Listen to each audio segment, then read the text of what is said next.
a launch event in Shenzhen, China, Xiaomi has launched its flagship smartphone Mi 8. Along with that, the China-based manufacturer has also launched its next-generation fitness tracker Mi Band 3. The Mi Band 3 comes with a 0.78-inch OLED capacitive touchscreen. The company says that the display is designed with an aim to offer a better experience for viewing, rejecting calls and messages. Earlier, Xiaomi CEO Lei Jun had said that the wristband of Mi Band 3 has been redesigned to ensure that the tracker doesn't fall off from the strap, which a lot of users complained about for its predecessor. The device supports many new functions compared to the Mi Band 2.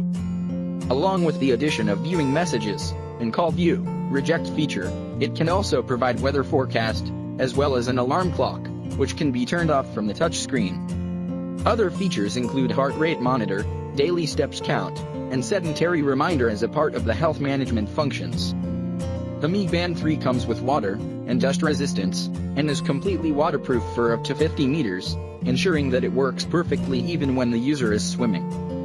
The company has also announced another variant of the fitness tracker, which comes with NFC support.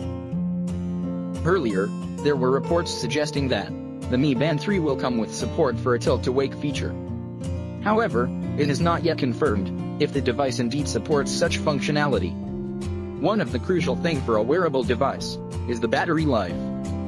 The Xiaomi newly launched Mi Band 3 comes with an improved battery, which the company claims can last for up to 20 days on a single charge. The Xiaomi Mi Band 3 has been priced at 169 yuan, which roughly converts to $26.